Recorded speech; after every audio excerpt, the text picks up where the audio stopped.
Les damos la cordial bienvenida a este espacio de reflexión. 16 de marzo, del Evangelio según San Juan. Era un día de fiesta para los judíos cuando Jesús subió a Jerusalén.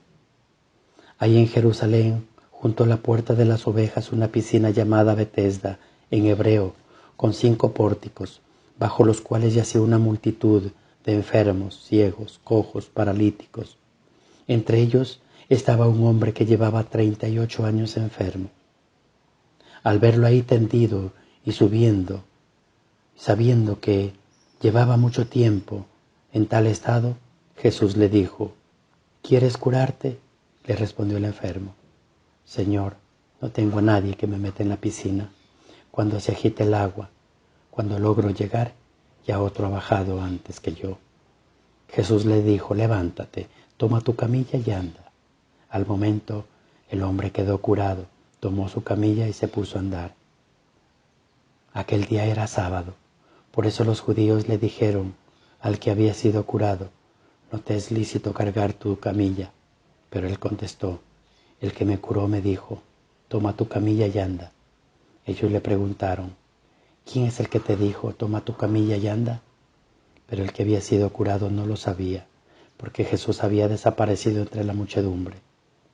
Más tarde lo encontró Jesús en el templo y le dijo: mira, ya quedaste sano, no peques más, no sea que te vaya a suceder algo peor. Aquel hombre fue y les contó a los judíos que el que lo había curado era Jesús. Por eso los judíos perseguían a Jesús, porque hacía estas cosas en sábado. Palabra del Señor. Gloria a ti, Señor Jesús. El agua es la fuente de la vida, tanto para plantas como para los hombres y los animales. Es signo de bendición, lava y hace desaparecer las impurezas. En toda la historia del pueblo de Dios, el agua ha sido un símbolo y elemento fundamental. En el Antiguo Testamento era primordial el agua en numerosos acontecimientos y en muchas ocasiones para seguir unos ritos tradicionales. Lavar los pies al huésped, para limpiarlo del polvo del camino, era un signo de hospitalidad. El ritual judío prescribía numerosas purificaciones por el agua. El sumo sacerdote debía lavarse para prepararse en sus investiduras. Había prescritas abluciones por el agua si se había tocado un cadáver, para purificarse de la lepra o de toda impureza sexual. El agua era símbolo de limpieza moral. También hoy en día, y debido a las circunstancias en que vivimos, el agua sigue siendo elemento de primera necesidad, ya que la limpieza de manos es fundamental. El agua es un bien preciado. ¿Cuántos países todavía les falta este don? Y qué afortunados somos los que lo tenemos. El templo futuro de la visión de Ezequiel es el manantial de la vida. El templo, símbolo de la presencia del Señor, es capaz de dar vida. Si en el caso de los huesos secos era el viento, imagen del Espíritu de Dios quien lo reanima y resucitaba, ahora es el agua que emana del templo e inunda la tierra prometida, quien purifica aguas estancadas, dando nueva vida a las plantas, a los animales y al hombre. El pueblo de Dios hallará en estas aguas la pureza y la vida de la santidad. Para Ezequiel, nuevo Moisés pretende reorganizar al pueblo de los desterrados. Es evidente el valor del templo, símbolo de la unidad y de la fuente de la vida espiritual. Del templo emanan las leyes que harán de ese templo moribundo un templo unido en la prosperidad y definitivamente vivo con la vida misma de Dios.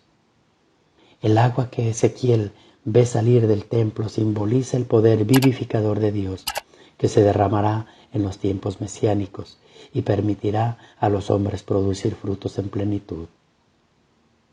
En el Salmo se revela la gloria de Dios en Jerusalén. Allí está el templo en el que vive Dios en medio de su pueblo. La ciudad es comparada al paraíso. Al recorrer la acequia expresa su fertilidad. Es una ciudad regia, desde la cual Dios gobierna, juzga y bendice a las demás naciones. Cualquier intento de los reyes de este mundo contra la ciudad se estrellará ante la protección del Señor de los ejércitos. De ahí la confianza que respira el Salmo y la invitación que el salmista hace a los reyes y naciones para que se acerquen a la ciudad, vean la derrota de los asaltantes y la paz que de ella irradia a todo el mundo. Orando con este salmo afirmaremos nuestra confianza ante las pruebas personales, ante los acontecimientos del mundo y ante las crisis de la Iglesia. También nos servirá para renovar el deseo de lucha por la paz. Dios rompe el arco y quiebra las lanzas con nuestra colaboración. Por lo tanto, llegaremos un día a saber que solo es Dios el que puede hacer todas estas cosas. Levántate y anda, toma tu camilla y echa a andar, Jesús le dice al paralítico, en un lugar tradicionalmente milagroso. Por eso impresiona más la soledad de este hombre. Lleva enfermo 38 años y nadie se ocupa de él. El gran milagro del cristiano es la caridad, que los hombres lleguen a preocuparse uno de otros y se amen realmente como Dios los ama. Pero Jesús realiza la curación en un sábado. La obligación de guardar el descanso del sábado era sagrada para un judío. Recordar el descanso de Dios en la creación y más aún la liberación de Egipto. Con el tiempo los judíos habían llegado a las exageraciones ridículas. Estaban prohibiendo llevar cualquier carga e incluso que los médicos ejerciesen su función. De ahí que el escándalo y la irritación de los judíos por la conducta de Jesús quebrantaba una tradición santa. Jesús en realidad quiere enseñarles un cumplimiento menos literal y vacío del descanso del día sábado. El descanso no consiste simplemente en no hacer nada. Hay que hacer el bien, acudir en él con la ayuda de los demás y sobre todo en sábado, porque el sábado se hizo para el hombre y no el hombre para el sábado.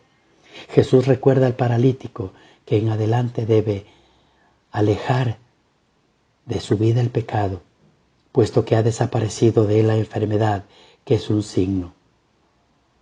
La obra del Padre es la creación. Cuando en el relato del Génesis se nos dice que Dios descansó, no debemos interpretarlo literalmente en el sentido de que Dios interrumpe su actividad creadora. De ser así, el mundo dejaría de existir. El Padre sigue creando y conservando el universo y la vida. Ni por un momento se desatiende del mundo al que ama y quiere salvar. Y el Hijo enviado por el Padre viene a mostrar con sus signos, de modo evidente y palpable, la constante acción salvadora de Dios, la continua creación que culminará con una nueva creación. Jesús resucitado empieza la nueva y definitiva creación. ¿La confianza en el Señor te hace vivir con más tranquilidad los acontecimientos mundiales? ¿Te preocupas por el bien del prójimo como lo hace Jesús con el paralítico? ¿También los fines de semana tú estás buscando afanosamente vivir en la presencia de Dios? ¿O lo haces por el que dirán? Porque hay muchos que en realidad viven de eso, viven del que dirán, y no viven según la presencia de Dios. Gloria al Padre, al Hijo y al Espíritu Santo, como era en el principio, ahora y siempre, por los siglos de los siglos. Amén.